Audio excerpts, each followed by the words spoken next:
You've built 2 7-figure businesses already, real estate wholesaling company, and now you're a roofing company. Everything you touch turns to gold, Cody. No, not true at all. I wish, man. Yeah. I think like consistency and hard work, man, goes a long way. I don't think anything can beat it, man. Somebody told me something one day, the market's gonna pay you what you're worth. Today, I'm really excited to have my very first podcast pick up the phone. And my first guest is Cody Purtle. He's an amazing friend, an amazing entrepreneur. Today, he spoke about a couple of number of things. Number one, his journey into real estate, how he scaled a wholesaling company to over $1 million in revenue. Not only did he do that, he opened up a title company. He went on to start a roofing company where he's on track to net over $3 million in revenue. Now, that's not an easy task, but the way that he did it is by hiring the right people, putting the right people in the right seats. How did he do that? EOS, the Entrepreneurial Operating System. And then finally, we also talk about culture, the importance of culture in an organization to be able to scale quickly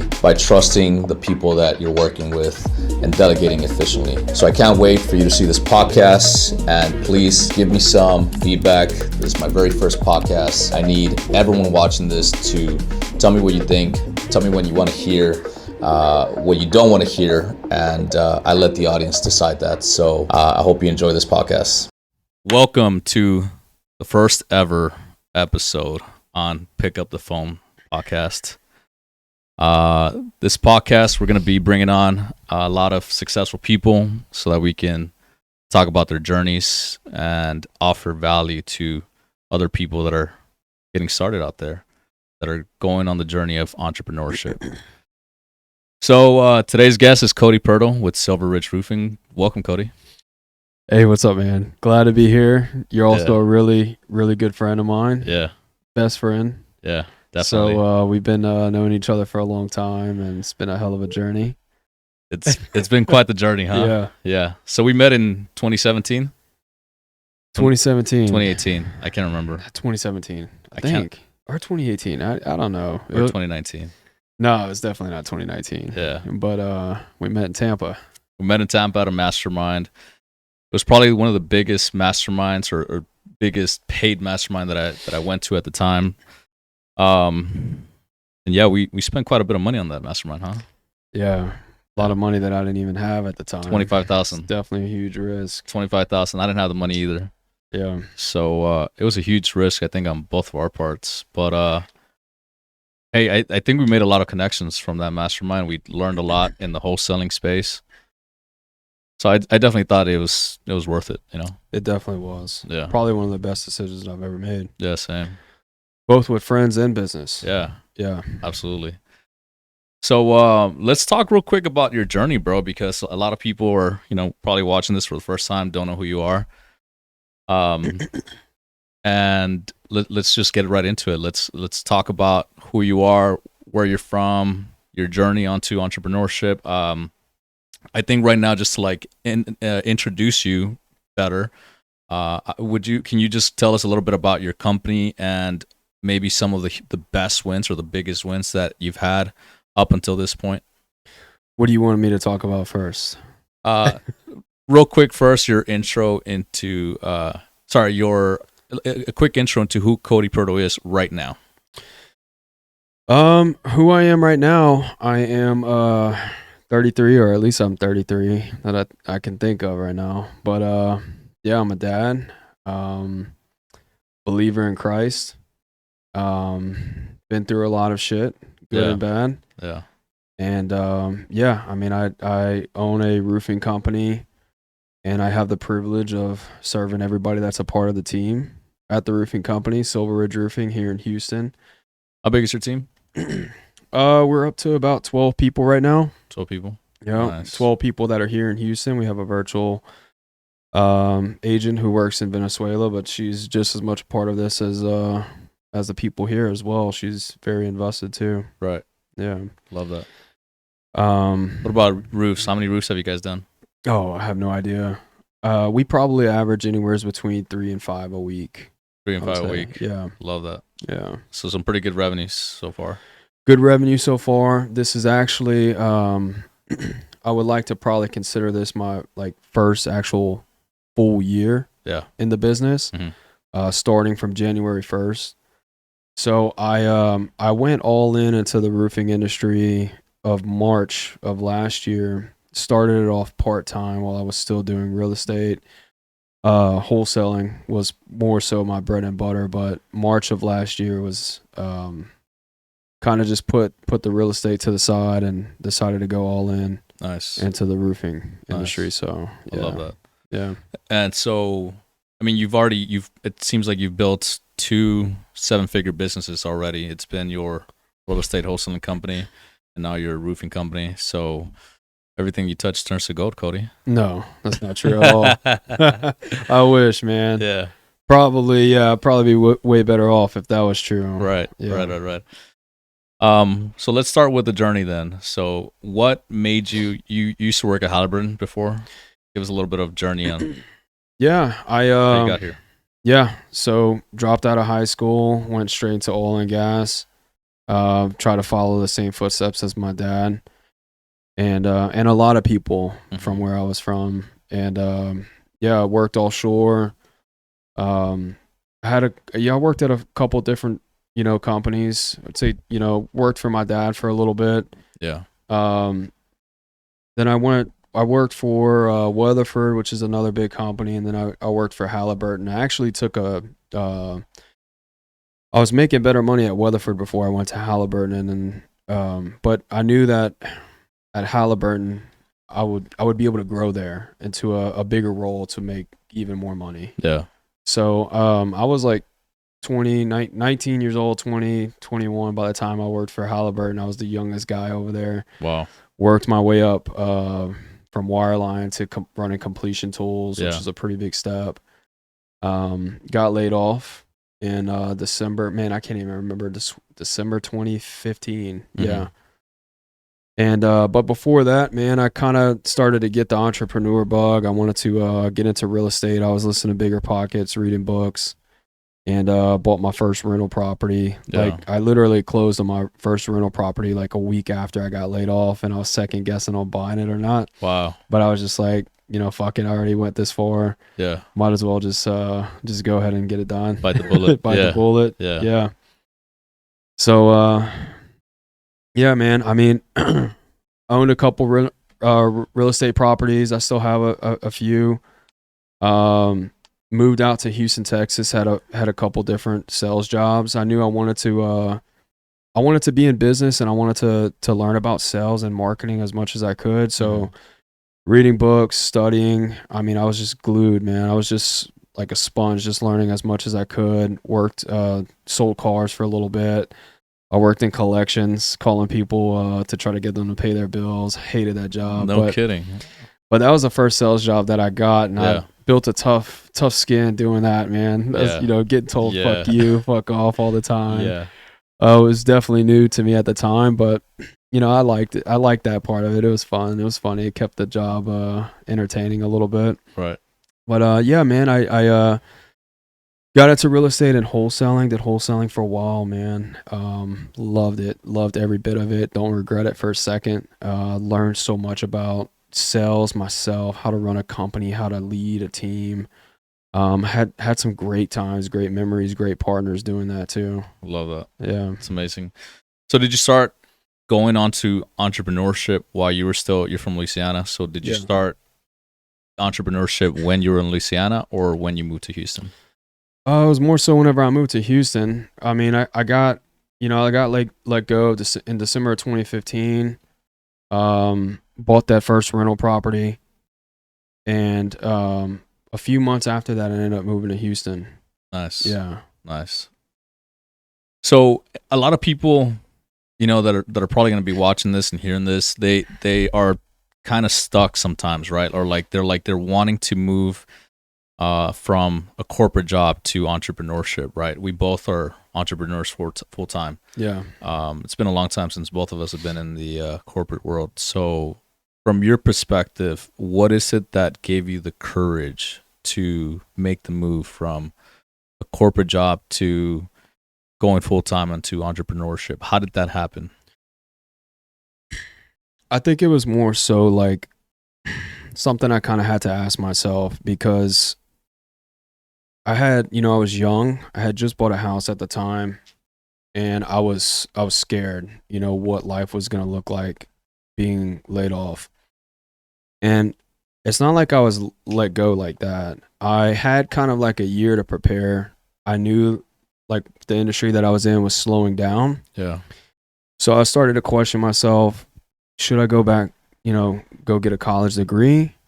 Or what else is there for me? What's next? Mhm. You know, I've always been a pretty hungry individual. Yeah. I like making money. Even whenever I was young, like it was always like something that I wanted to do. I always loved growth. Even in oil and gas, I've always looked for opportunities to keep growing. Right. But I think I had to ask myself, man, you know, one, I really didn't like being told what to do. Yeah. Even whenever I was a kid, I always got in trouble with teachers and stuff. Yeah. Yeah, I still don't like being told what to do. I like to wake up and live life on my terms. Even though kind of running a business, you don't really get to live life on your terms. Yeah. In a way, you kind of do. Yeah. So, I mean, that's kind of like, I felt like I was just like, I don't want to be like corny or anything, like destined for it, but Yeah. just felt like it was just more of like something I could What- see myself doing in the long term. What you needed to do. Yeah.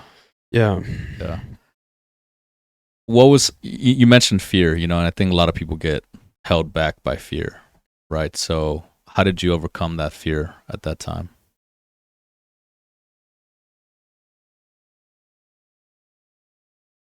I don't think I really had a choice, man. You know, my back was against the wall and I needed to make a decision and do something. Mm-hmm. And I think during the time, like, I was about to get let go from my job, again, I had like a year to prepare myself of what was next. I started to listen to podcasts and read books. And I just, you know, like, first book I read was Rich Dad, Poor Dad. And I was Yeah. never a book reader, dude. I Right. read, Yeah. like, in 6th grade, I read like a Harry Potter book just to get some points for school. Yeah. And even then, I still sucked at reading. I hated reading. Yeah. But Rich Dad Poor Dad was like the first book I actually like really got into. Dude, me too. And I was just like, fuck, man, I've been like living so stupid. Yeah. Like whenever it comes to money. Have it all wrong.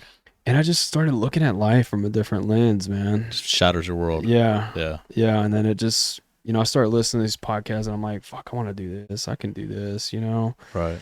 So my back was really against the wall, man. And I really just didn't have a choice. You Mhm. know, I was young. I was able to take risk, you Mhm. know? Yeah. I can definitely see once you get older, it might be different, especially if you have like, you know, wife or Kids, husband, responsibilities, kids, more yeah. responsibilities can be a little tougher, but I mean, I didn't really have anything like tying me down. So I was just like, fuck it, let's try something new. Let's you do know? it. Yeah. I love that, man. I love that. I feel like a lot of people can take that and apply it in their lives, right? Or at least try to learn from it. So that's great. So you get started, you jump right into wholesaling. Let's talk a little bit about that journey because I think you were very successful in running a real estate company. So Mhm. let's talk about that real quick. How did you get started? How was your first deal? I know you had a business partner at the time. How'd you find him? Let's talk Yeah. about all that. Yeah, man. So, first deal. I had a partner. It didn't always start off that way. The first deal I came across was right after Hurricane Harvey. So I was selling cars at the time. Mm-hmm. Hurricane Harvey came through, and I was like, this might be my chance to, you know, get into this wholesaling thing. I've already read about it, kind of had an idea of how it worked. So I just bought a bunch of yard signs. They call them bandit signs. So, and I took some like markers and just wrote "We buy houses, we buy houses." Did the whole 9. Put a Google Voice number on the sign. Yeah. And I just went out there, dude. I went to Pearland area. Yeah. I didn't know what I was doing. I was still new to Houston. Right. And I just started putting signs out, dude.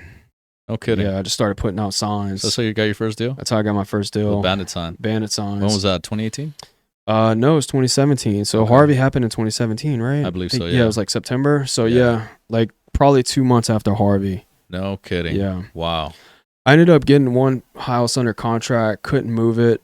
that was my first one under contract, but like 2 weeks after that is whenever I got my second one. And who taught you about all these things? Bandit signs, contracts, all this stuff. How'd you learn? Yeah, so like the marketing part, I was able to kind of figure out on my own, just like, doing research. But the contract part, there was another wholesaler out here in Houston. I was in the Facebook groups, the real estate Facebook groups, and I always seen him posting deals. Yeah.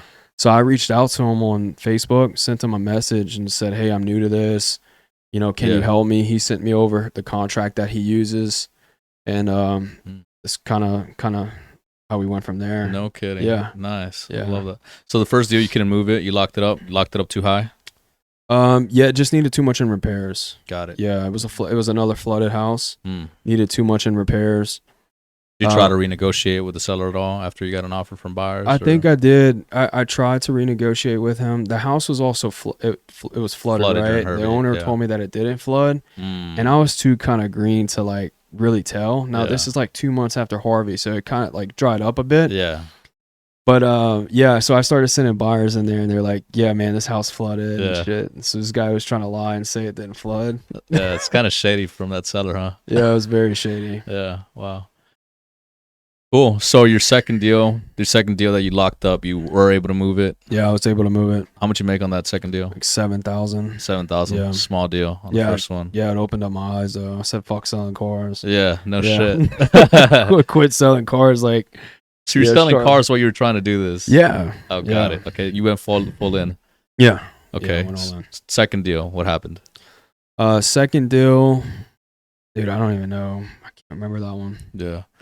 Well, let's fast forward then until like how you started building a scalable business, right? You started getting some money.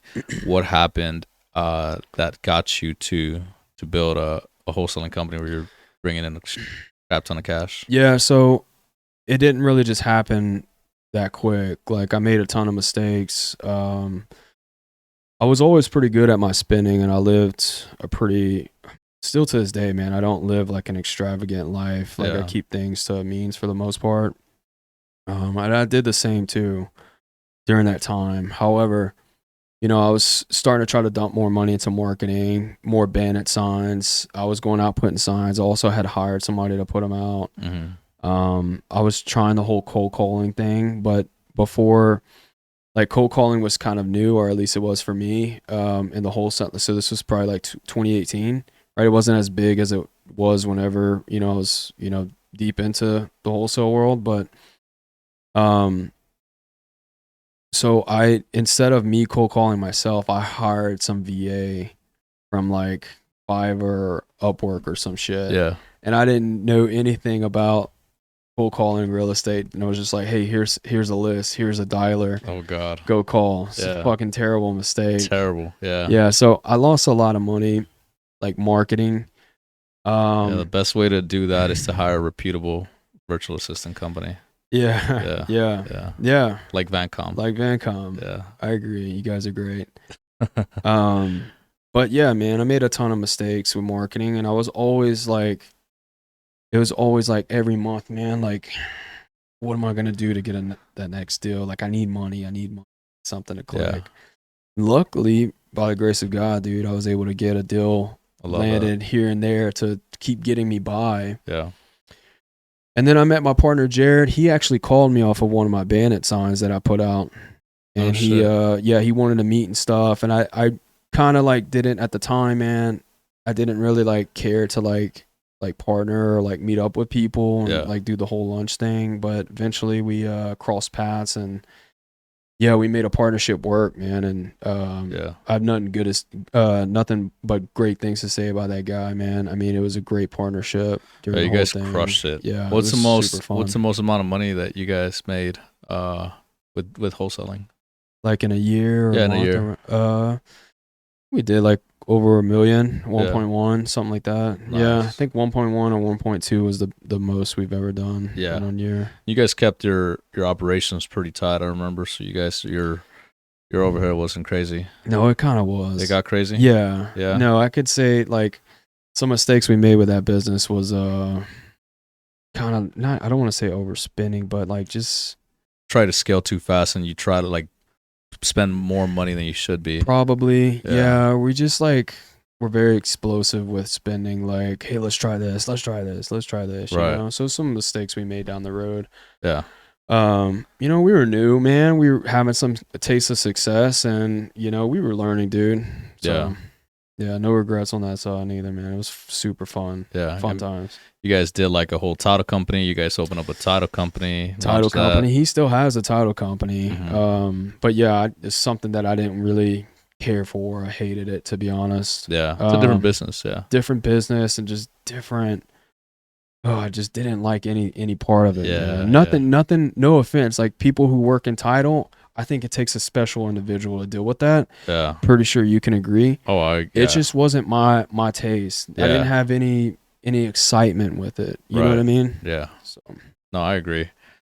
I think, you know, in every business, it always takes a special kind of individual that fits that business, right? Because we all have different skill sets and we all have different personalities, characters. And so each one of us, I think, fit into a different business. And you just got to keep on, you know, everyone just needs to keep on trying different things until they land to somewhere that fits all of their skills and traits, right? So, yeah. that's great, man. That's great. What was the biggest learning lesson that you learned from running a successful wholesaling business? Like, what do you mean? Like something like bad that happened, or just I mean, Like if you could just think of maybe 3 things that like, man, these are like the biggest 3 takeaways from running that business and this is why I don't regret it. I mean, everything about that business was fun, man. It was fun while it was. Yeah. I'm no longer involved in it at all. The only time I'll do a deal is if it falls on my lap. Like me and my partner in roofing have one right now. Yeah. That was actually a roofing lead. Yeah. And we're like, okay, cool, let's do this. But like as we're doing it, we kind of regret it because Yeah. it's just such a pain in the ass. But you know, the memories that I had doing, you know, focus on that business with wholesaling. I mean, man, it's things that I'll never forget. I mean, there were so many good times. Like I could get emotional talking about it, man. Like just the wins, the highs were really highs and the lows were really low. Yeah. You know, It's a roller coaster. it really is. And I think some of the things that I take away from that today is just culture, recruiting, you know, people, Mhm. right? That was always fun to me. EOS system, traction, you know, utilizing that in roofing. Yeah. And just sales, man. Because if you know, I feel like with wholesaling, you're dealing with the grittiest people that are in very tough situations. Yeah. You know, Right. dirty title. Right. You know, not the greatest of people. I mean, some of them were great, right? Don't get me wrong, but there's a lot of like bad people too that you're dealing with. There's a lot, yeah. And you just have to know how to negotiate, man, and solve problems. Yeah. And I don't know, just by doing that gave me the confidence with doing other things, you know? Yeah. Because I feel like it's a very tough thing to do and not everybody can do it. I agree. I couldn't agree more.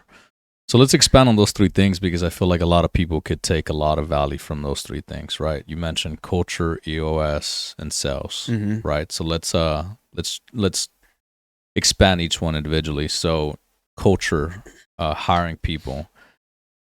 How did you get to the point where you understood, okay, this is how I should put out a job ad, this is how I should interview, this is how I should onboard people? Like give me some, just like a little bit of key takeaways or something that could be valuable to someone that's listening to this right now.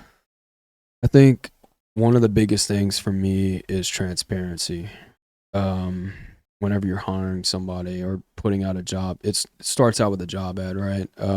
Just being transparent, right? Like you see some bullshit sometimes on ads. You can make, you know, $500,000 a year. Like, complete bullshit. just don't do that, man. Yeah. Like, you know, like quit trying to sell people, because if you're trying to sell people to come work for you, it's probably not the right people that you want on the team. Right. So the way we do it is we're very transparent in our job ads. We do put what you can make with us, right? Not everybody's has the capabilities of doing that. You've got to be consistent with what we do. But during our hiring process, man, our hiring process is pretty. We funnel it down pretty good. So it starts with one person who goes through the resumes, sees something that they might like, calls, does a pre-qualification And is that a call. VA that's doing it's a VA that does. Well, now we actually hired somebody that does it now. Oh, you hired someone in house? It's a company. Yeah, so it's a company that we hired to do it. Got it. How are they doing for you? Freaking phenomenal so They're far. good? Yeah. What's the name of the company, just to give them a shout out? Krutr. Krutr. Krutr. Yeah. Yeah. What do they charge? $4,500 a quarter. So, but we got them at like a discounted rate. They were doing some discount. So I don't know if that's their standard price or not. Yeah. I don't want to speak for them. Right. But yeah, we got them started at, and so they charge that amount. Then you just pay your ads. But so far, it's going great. What is it all that they do specifically? Look at the ads. Yeah, look at the ads and stuff. The guy who owns the company used to be in roofing. So nice. So it kind of like he knows, like him and his staff know what to look for. Right. They know what kind of questions to ask. Do they do the first round of interviews? Yes, correct. So Okay. they filter through the resumes. They do the first round of the interviews. Then as right now, it goes to Bobby. Yeah. Bobby interviews them. Then it comes to me. I interview them, and then it's a face-to-face interview with Bobby. Okay. So we have it set that way for a couple reasons. One, we just want to make sure like it's a good fit for us and for them. Right. We're very transparent during those calls, man. I can't stress that enough. Like, you know, if you're not willing to go knock doors every day, probably not for you. Right. Yeah. If you can't, if you're having a tough time with, rejection, probably not for you. Right. So like Bobby does it in a way, I got to give him credit for this. He almost tries to like not sell them the job, almost like scare them away a little bit. Yeah. Sometimes whenever I come in, I'm kind of like the guy to be like, hey man, like, look, this is what you can do. This is this is that. Right. So, some roofing companies, man, have a lot of high dropout. We really don't. I mean, we've hired a good amount of people since December of last year. We've lost maybe 2. Nice. Yeah, out of like the 10 hires that we brought on. Would you attribute that fact to the process that you have, how picky you are in actually bringing people onto your company? I think the process and then the culture too. The culture. Yeah. So let's talk about the culture a little bit. What do you mean by that? Just being involved, man. Bobby does a really good job, and he's also kind of, I got to give credit to everybody, man, because like this isn't just all about me. What's Bobby's position again? Bobby has equity stake in Silver Ridge. Mm-hmm. I would probably call him like the sales director at this time. He's pretty much, running the sales team and stuff. He does sales too. He handles a lot. We both do. But Bobby does a good job, man, and kind of put me in this frame of mind of just like serving others, like serve others, and then things will come back your way. Yeah. So, I mean, I think that helps out with the culture a lot, because we are very like invested in our guys. We always tell them, if you give me 100%, we'll give you 110. Yeah. And we like to have fun, man. Like the other day we did our, we do a monthly meeting where we meet in person, which is, we don't work in an office setting. We're always out in the field. So like meeting, together as a team is pretty important for culture reasons, right? I agree. So we at least meet once a month in person. We do our weekly calls too on video, but monthly in person. Mm-hmm. We do a training. Some like a vendor will come in, teach us a product or whatever. We'll talk about some type of training. Yeah. And then we usually go out. Like we'll go out. We'll go play pickleball. We'll go to. We went to that virtual golf place last Friday. Nice. I can't think of the name right now, but like we'll go out. We'll have fun. Just get to know each other a little bit more. Yeah, stuff like that. Yeah. So important, dude. Yeah. I think that I completely underestimated the importance of culture in a company, because it's kind of like the glue that holds everything together, right? It's kind of like the unspoken feeling that everyone in the company feels when you're running a day-to-day operation. And when challenges come, because they're going to come in any business, right? I think that's what kind of holds it all together and helps you overcome any obstacle as a team, you know? Yeah. Yeah. So we spoke about culture. Let's speak a little bit about EOS, you know, for people that don't know who that is, what that is. What can you say about that? I mean, it's a game changer, man. I mean, it's what helped us out with the wholesaling business. Yeah. Because you almost kind of like reverse engineer everything, right? Like you take, I think with like, I'm no business expert, man, or consult, but you know, I've been around for a little bit to kind of like have my reasonings on why I do this. But I think with every business or like anything you do, whenever it comes to like marketing or like training or anything like that, you need to give it time, right, to build up data. Yeah. So you give it 2-3 months, and then you see what's working and what's not working. You cut out the fat, and then now you have something to work with. Okay, if I do this, you know, if I spend more money into this, then I could get this amount of money in profit, right? Mm-hmm. So like EOS, like I recommend everybody to read that book if you're in business. What book? Traction. Yeah. Yeah. And EOS stands for what? Entrepreneur Operating System. Operating System. Yeah. Yeah.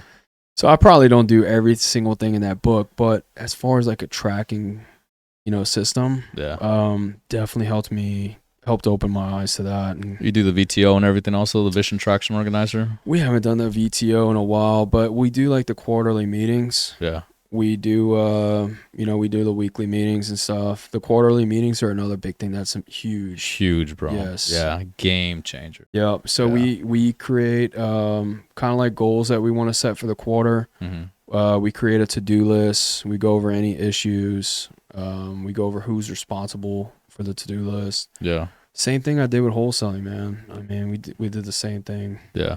Yeah. Love that, man. My experience with EOS has just been game changer also, you know, being able to look at the rocks, look at the scorecards. There's accountability charts in there.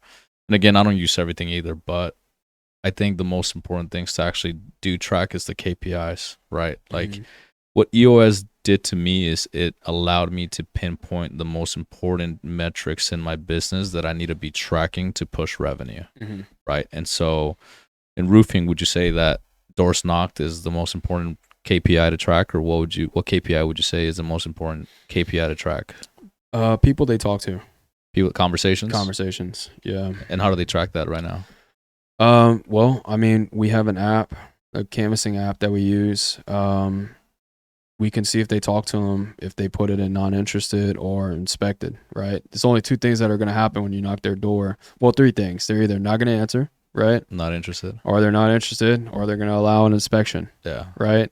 Or maybe occasional, like, hey, call, like, here's my number, call me. My husband's home or wife's home, whatever. What's a canvassing app? Sales Rabbit is one. We use Active Knocker. But do they enter the property address and then they put in, you know, the whatever happened at that address, or how does that work? That's one way to do it, but it's literally, it's kind of like almost like think like Google Maps, right? You open up your Google Maps app and you can kind of like see like from a satellite image, and you could just set pins on the houses that you knocked. Oh, no kidding. Yeah. Nice. Yeah. It'd be really cool to have something like Land Glide, and you can just click on it and property address will pull up. And then if you want it, if it is a lead or an inspection, you can push it over to the CRM automatically. So that's what you can do that on these apps too. Oh, you can? Yeah. Okay, cool. Yeah. Nice. Damn, thought I had a good idea there. Shiny object syndrome. Very cool, man. EOS, game changer. Sales, third thing you took away from your wholesaling business. And there's a bunch of things we can talk about this, right? But what was the key thing that you got from learning sales and wholesaling? I think just negotiating, man. Like, what do you mean by that? Negotiating and problem solving, right? Yeah. You are always solving problems. Yeah. So I don't know like anything specific off the top of my head right now, man, but I think just like I've just come to realize, man, by doing wholesaling for so long, everything's negotiable. Everything's a conversation, right? You know, All you got to do is pick up the phone. Yeah, just pick up the damn phone. Pick up man. the damn phone. But yeah, man. I mean, it's everything's negotiable, man. Yeah. Money talks. Maybe there's something else that they want, right? Yeah. You just got to be able to ask questions, figure it out. Mm-hmm. You know, Yeah. that's the biggest thing. Yep. I don't know. Yeah. You deal with so many like horrible deals, Yeah. you know, in real estate. You just, I don't know. You get the experience, man. Yeah. You got to make decisions Very quickly. It's the same thing with this. Yeah. For sales, I have my sales process. I mainly got it from Spin Selling. I believe the author is Neil Recommend. He talks about 4 different questions that most successful salespeople do. Number 1 is situation questions. They to ask about their situation, and it establishes a professional rapport. Then you ask some pain questions to figure out what the problem is and the pain. Then you ask implication questions, and the implication questions are things that make their pain real today. You know, sometimes you need them even make it a little bit bigger.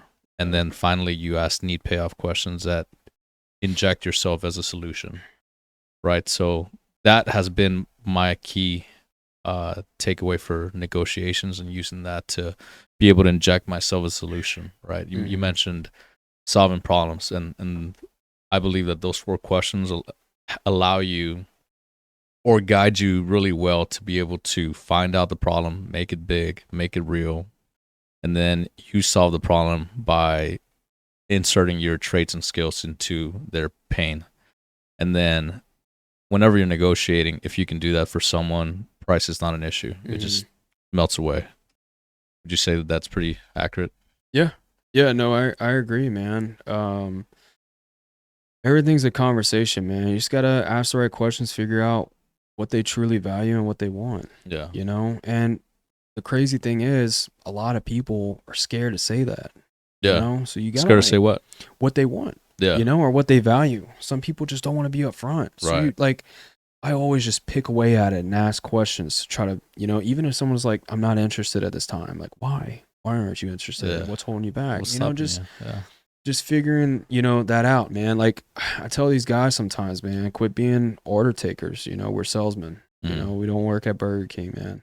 You know. What do you mean by that? Just, you know, you just got to be solution oriented, man, or like, you know, just solve problems. Yeah. You know, we're not, you know, if somebody says, I'm trying to think of an example, man, that one of the guys like said the other day. I think it was about price. It was about price. Like, oh, I don't want to do 10,000. Like, oh, the customer said they don't want to do $10,000 for a new roof. Yeah. Right? Yeah. It's like, okay, what do they want to do? What kind of roof do they want? You know, like, why aren't we asking all these questions? Right. They said that they just didn't want to pay that, and we're done with the conversation. We're moving on. You know, Makes no sense. makes no sense at all. Yeah. So I think just, you know, everything's a conversation, man. Yeah. Everything in life. Just pick up the damn phone. Yeah. Yeah. Like you can solve anything just by having a conversation. Yeah. Yeah. Cool. Well, let's talk about now Silver Ridge Roofing. I feel like you grew this company pretty damn fast. Okay. When did you get started with it? So June or July of 2023. I think, yeah. Yeah, it was 23. Okay. Yeah. So it's almost been like going on 2 years then. well, started it off part-time. Right. Okay. Had a friend of mine at the time that you know, reached out to me about it. And at that point in my life, man, it couldn't have happened like it had happened at the right time, because I mean, you knew where I was at with the whole wholesaling thing, and just my heart wasn't there in it anymore, man. Like, just got burnt out, huh? I got burnt out with it. Just wasn't fun anymore. I lost that excitement, that edge that it gave me to, you know, when you lock up a deal, that just lost it, man. And I knew at that, like, there was no, like, don't get me wrong. There's some guys that are still in the industry that are like, they have like a successful company, right? Yeah. They're crushing it. They're crushing it. But it just wasn't something that I could see myself doing anymore. And I don't know, man. It was just, it's hard to sell a company like that. I think some businesses, people that are in wholesaling, some actually can, but Right. it's a tough thing to do in that industry. But yeah, man. So sorry to go on a tangent with that, but You're good. yeah, I had somebody approach me that wanted to kind of start this up, and I was just like, "Fuck it, man, let's do it." Yeah. So we started it off like super part time, and yeah, we maybe done like, I don't know, 200K or something that half a year, 200, 300K. Mm-hmm. Landed this like apartment job in Iowa Mm-hmm. that we said yes to. In Iowa? Yeah, I went to Iowa. Like, I remember that. Yeah. So I went to Iowa for that. How big was the deal? It was over 100K. Yeah. Profit? We profited like 40. 40? Yeah, Nice. it's like 43 or something like that. So it was worth the trip. It was worth the trip. Yeah. Yeah, man. I mean, we needed the money, dude. And you learned a lot. Yeah, learned a lot. So yeah, we did that. When was that, 2023? That was in like November. Or wait, no, yeah, because I missed Halloween. Yeah, so like, yeah, late October, early November Nice. is whenever we did that. So you guys brought in 300K that year? We did around like 200 something, or like almost 300. Nice. At that time I still wasn't like really vested into it. Like, I liked it, but I was still like figuring it out. And then it wasn't until like March of last year we had a hailstorm in the Sugar Land area. Yeah. And went all in. Yeah, well, yeah, pretty much. Yeah, I went, knocked some doors, kind of opened up my eyes. I was like, man, we have something here, and this is fun. Kind of got that, feeling again of like locking up a deal. Right. The process was easier than with wholesaling. It's a lot more scalable, right? Yeah, man. Like scalable with the roofing side. Yeah. Yeah. So something I didn't mention, man, that I probably should have. So around the end of 2023, I went to this it's called like roof camp, and it was freaking awesome, man. Yeah. It was not like a bullshit place where people were trying to like sell you on courses or anything like that. It was like just true business owners. Right. And dude, I was a small fish. It brought me back to like 2017 vibes whenever we met. Right. Yeah. So yeah, man, I started to like talk to these guys doing 10 million, 15, 20, 40 million a year. The ranch that we did it at, guys, like their company brings in over 40 million a year in revenue. 40 million a year in revenue. Yeah, man. It's a lot of doors they knock, I bet. It's a lot of doors. How many roofs is that a year? I don't know. A lot. Yeah, a lot. But yeah, man, it just opened up my eyes too. I was like, damn, this business is scalable. Right. Right. So yeah, went pretty much all in last year after March. Then we had the hurricane, we had a tornado here, and man, just business was just coming. People were calling the phones. I mean, dude, I was out in the field from like sun up to sundown, bro, killing myself. I remember, but I loved it. Yeah. Loved it, man. Yeah. And yeah, man, ended up buying my partner out that I had at the time with this business. Great. I've always been blessed with good partners, man. I would say that. Great guy, still friends with him. We just had two different visions. He was having a lot of success with his concrete company, right? And I had to sit down with him. I was like, hey, like, where are you at with this? Because we were starting to get busy. I was like, right, if you're 50-50 partner, I need you all in. Right. So we decided, hey, I'll just sell it. Something I have to you. So we came to an agreement, sold it to me. Yeah. Brought Bobby in. Bobby was working with us as a salesman at the time, kind of part-time. He came from real estate wholesaling too. Yeah. And me and Bobby did a lot of work together in wholesaling. We did a lot of deals together. Yeah, I remember. So yeah, man. Always loved the guy. Brought him in, and that was a huge, huge game changer too, man. Yeah. I've been blessed, man.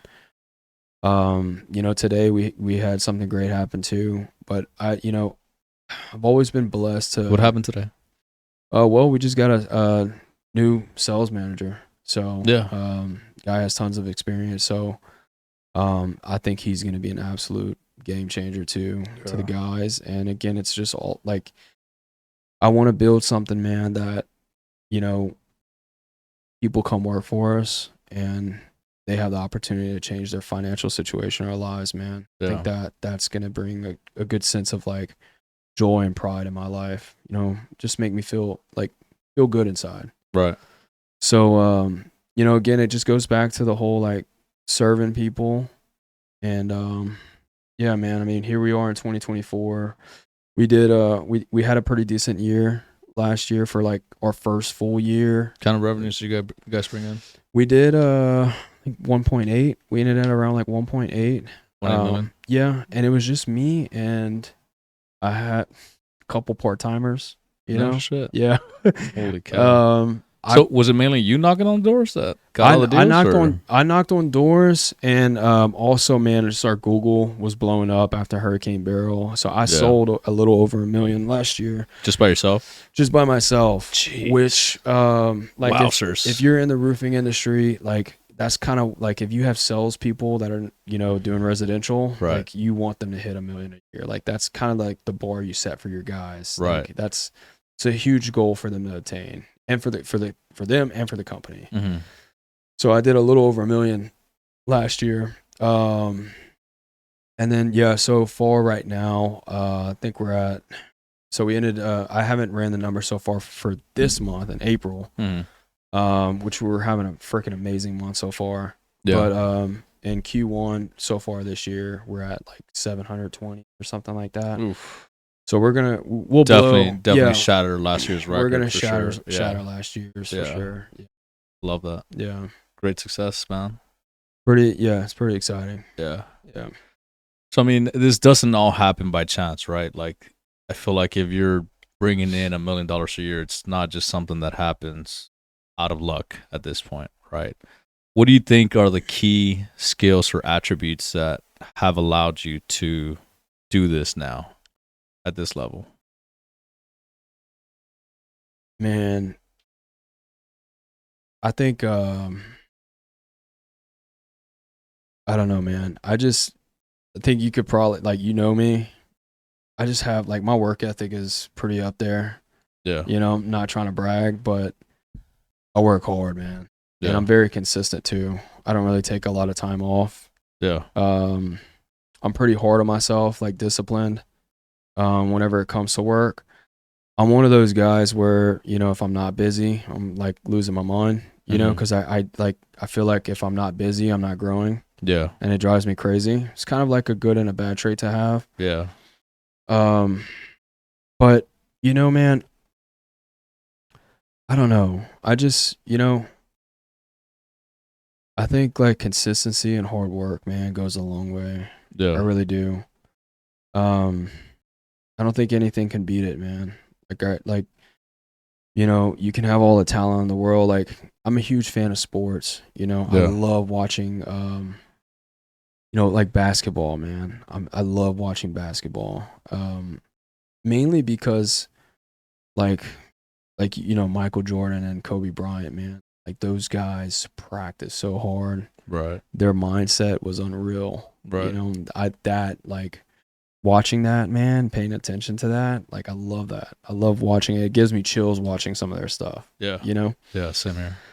So, you know, I just think consistency and hard work, man, goes a super long way. You know, if you know, you got to have the mindset, man, to, especially being a business owner, man, it's not for everybody, you know, like the ups and downs, man. You have ups and downs. And one thing that I did learn too is just never count your money. Never count your money until you receive it. Yeah. You know, like don't because I've got caught in that trap too. Yeah. Where, you know, oh man, we're going to kill it in roofing. I've got all these deals lined up, or same thing with real estate. And then, it falls through. Yeah. And then you get depressed.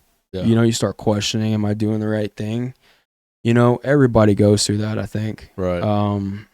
But being able to manage that, yeah, and, you know, not letting it affect you in such a negative way, I think can go a long way in being successful. Yeah, I agree. One thing too, man, like I even tell the guys this, if you're upset that a deal fell through, it's your fault. Yeah. Why are you upset? You should have like 5 other deals in the pipeline. Mm. You know? Mm-hmm. Like, why are you letting that beat you up? Right. So whenever I get in those situations to where I'm kind of like disgruntled or like, fuck, man, like, sucks that this didn't work out. Right. Look at myself and I'm like, man, I should have just did more. Yeah. You know? Yeah. Why am I focused on this one project or deal? Right. You know? And then I think that also allows you to have more happiness in your journey, right? Because if you know that you're truly in control, then you have no one else to blame. You know, it's not the government's fault. It's not, a friend's fault. It's your fault, right? Yeah. The good thing about that is that you can change the outcome of that by doing more, working harder. You know, like one thing too, man, I'll touch on this. Because I went through some difficult times in 2023, like where I just kind of wanted to shift away from real estate, but also, I bought a couple like flips, rentals that were just fucking nightmares, and I still have like some nightmare properties too. But how many units did you own at any point in time? Like I think I was at like 70 or 80 or something like that. Yeah. It's just stupid though. So like, I don't care about that. Yeah. Like, it was such a freaking headache, man. It's for some people. It's not for me. You Yeah. know what I mean? I learned that. Yeah. But I learned it the hard way because I lost a lot of money. Yep. And I was like questioning so much, man. Like, what was I doing? Went through kind of like a dark time trying to figure it out. Yep. But man, somebody told me something one day that the market's going to pay you what you're worth. I think they got it like from like Patrick Bet David, but somebody told me that. Yeah. And it stuck with me, man. I'll never forget that because, touching back on the hard work and the consistency, I know like what I'm capable of. And, no matter what, man, if I went broke and lost everything, like I know what I have inside of me. I can get back. You know what I mean? Mm-hmm. I can get back. There's only like, you can only lose so much, but like if you're like on top of it, like keep doing like what you're supposed to do, yeah, eventually you're gonna have your wins, you know? Right. So that's kind of how I look at life now, man. I look at it through that lens. The market will pay you what you're worth. The market will pay you what you're worth. Yeah. How do you become more valuable then? I mean, I hate to keep saying it, but hard work, consistency, and then I think always looking for growth, and then growth as in like when is the right time to replace tasks for you? I'm visiting that chapter right now in my life where somebody told me the other day, like, why are you still climbing roofs? I love it. You know, I love being up there, man. Right. It's sure, like some people can agree. Like you get up there, man, and it's like, dude, I've tried getting on a roof and I get vertigo, dude. Yeah, you feel like you climbed a mountain, and you're just overlooking everything. It's just so cool. I don't feel that at all. I feel the exact opposite. I love it, man. And I don't think I'll ever stop. Yeah. Because I still want to go out with the guys and stuff like that, man. I don't think I'll ever stop that. Like that to me is fun, But there's a difference where, doing something like that is like, you got to ask yourself, like, what kind of position you want to be in. Do you want to like be in a position where you need to do that? Or do you want to be in a position where you want to do it? Right. Yeah. And to me, I'm trying to move into the, I want to do it, right. Versus need to. I want to build a team that does it, takes care of themselves, gets the job done. And then I go out there if I want to, So I think talking about value, I think that's kind of, at some point you need to, you get to that point of like, hey, I need to, in order for me to grow, I need to stop being on the road so much or climbing roofs, and I need to start focusing on something else. Yeah. Yeah. So what's next for you? What are you going to be focused on now? Building partnerships, man. Building partnerships with realtors, brokers, insurance agents, property managers, chasing commercial deals, apartments, growing into other markets. Yeah. So we want to get into San Antonio. Like right now we're in Houston and College Station. Beaumont's on our list too. College Station and Beaumont's going to be like little sub markets, you know, couple guys, like three to five people maybe max. Yeah.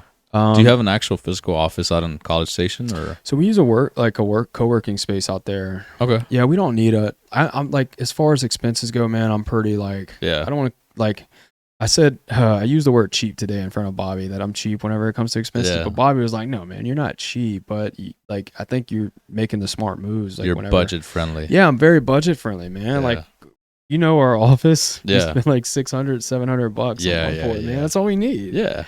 So, I mean, same thing with like College Station or Beaumont. That's really like, you know, some of those smaller markets, it's really all you need. Now, San Antonio, Austin, we'll probably need something a little bit more serious. Why? It's bigger market, bigger players there too, you know? Dallas is on our list too. I mean, do people ever even visit an office? Like, what would be the point of getting in a bigger office? Sometimes, man. But I think the biggest, that's not too much of a worry for me. It's more of a culture, team size, right? Right. Because even the office that we're in right now, we're kind of outgrowing it a little bit. Yeah. So I think that's kind of important, and also storage, right? Yeah. Because you can buy some material in bulk. You can keep it at, you know, if you have like a flex space, for example, you know, a little office and warehouse, it's perfect setup, man, because you can keep material and stuff there. Yeah. You can get it at cheaper prices to help the company profit more per job, right? Right. So, and yeah, Dallas too, man. I mean, we want to get out to Dallas, but there's the biggest of all players out there, so we just gotta be ready. Yeah. You know, bring the heat. Yeah. I gotta come prepared. It ain't gonna be starting from scratch. I gotta go with with a solid team, man. You know? Yeah. So love that. Yeah.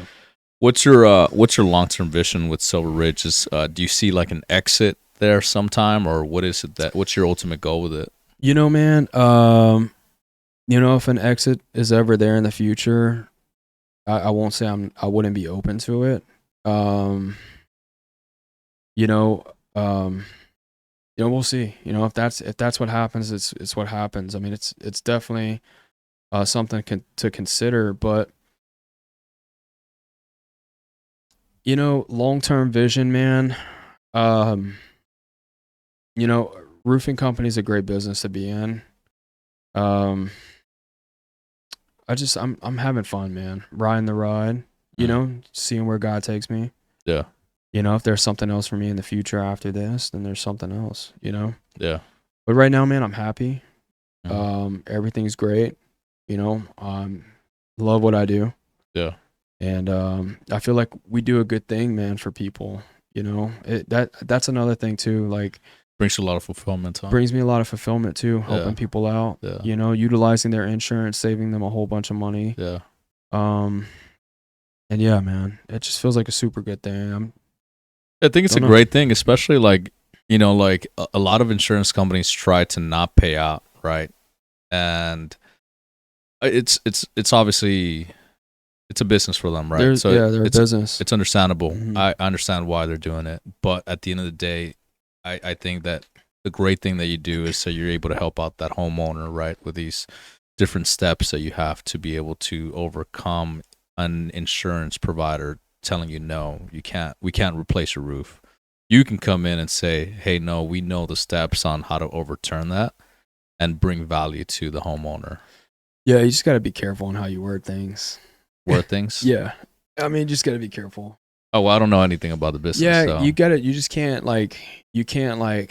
got to be careful throwing like insurance terms and stuff out there if you're unlicensed. So, well, I don't know anything about insurance, so here's my disclaimer. Don't listen to anything that I say. But, you know, you can there's ways you can help. Yes. I mean, we've gotten certain people involved that can help out. And, you know, we see, you know, at the end of the day, yes, you know, the insurance company's a for-profit business. And I mean, we do a lot of insurance claim work, and, you know, sometimes we see shady stuff from insurance companies, but sometimes we see shady stuff from contractors too. Yeah. You know, the playing field's on both sides. Right. I've been on roofs where there's people who vandalized roofs. I mean, I've seen that crap, you know? Yeah. I've been on roofs where I'm like, how the hell did insurance deny this? You know? So, I mean, it just, there's bad stuff on both sides, but yeah, we can help navigate the claims process. And I mean, we've had situations where people do get denied and we get them, we help get them, a new roof. Yeah. So, yeah. At the end of the day, you're helping people out. So I think that's what's truly important here. Yeah. Right. Yep. I love that, man. I love that. Yeah, I think I'm good, man. I think this is a great first episode. We covered a lot. And I think people that are listening to this are gonna get a lot of value from it. What's your plans with the podcast?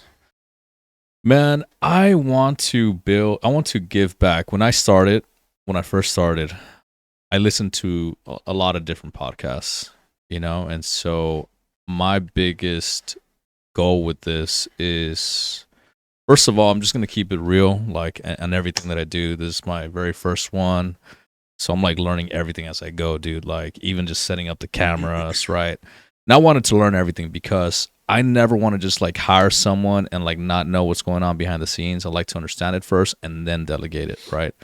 So I think my goal right now is learning everything, video editing, getting ads out there, doing content, and offering value to people that are looking to get started in entrepreneurship, and clearly to build a brand, right? So my biggest goal is to build a brand, and I'd like to bring more clients on for my company, my company Vancom.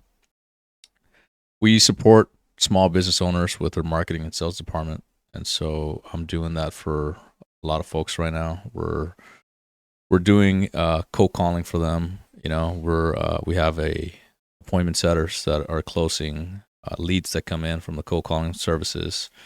We have an in-house CRM where we have AI in there. So a whole bunch of things that this software can do. And I have a group of 20 people in Egypt, and they're phenomenal. I'm actually going to be visiting them. I think I told you earlier, I'm going to be going to Egypt.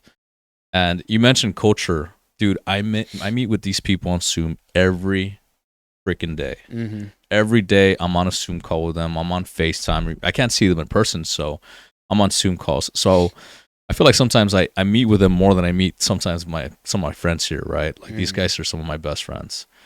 So I'm flying out there. One of them is getting married, and I'm going to their wedding. It's going to be extremely exciting. Wow. Yeah, that's cool. So talk about building culture, right? Yeah. Yeah. So showing up to the wedding, I mean, when I booked the ticket, these guys were screaming. They were like, I can't believe it. I'm planning on going out there, taking a bunch of photos with them, going out to dinners, and just building the culture. And I want to experience a lot of growth this year. So I know that I'll need the right people in Egypt, and these guys are amazing. I'm blessed to have found some incredible human beings that know how to run business, know how to operate, and I want to bring all of these services to any struggling business owner out there that needs help in growing their business through marketing and sales. So that's the ultimate goal. That's awesome, man. Well, yeah, you got a good setup here so far. Yeah. And yeah, we use you guys for cold calling too. It's a huge help to our business. Yeah, nothing but good things to say about you, brother. I think results always speak louder than anything, right? When you initially started, and I was doing cold calling before when you were doing your wholesaling operation too, but I think the true testament to see whether something is working is like, are you increasing that or decreasing that? You started with one caller, then you went with two, and then you're like, dude, should we do 3 or 4? Yeah, we got 3 right now. Three. Yeah. Yeah, so I'm seeing you increase it as you're bringing on more people and as you're working these leads. So I think it's amazing, and I'm glad to see you grow. I always tell every single business owner that I always bring on, it's like, dude, I need you to make money, bro. Like, if you're going to be paying me, I need you to turn this lead into money in your bank so you can keep on paying for my service. So I'm in a symbiotic relationship with you, brother. We both need to win. Yeah. So I'm glad to see you win, and I can't wait to see you win even more. You know, wish you nothing but the best in your business, and can't wait to hear that you shattered last year's goal. You know, what's your goal for the year? 5 million this year.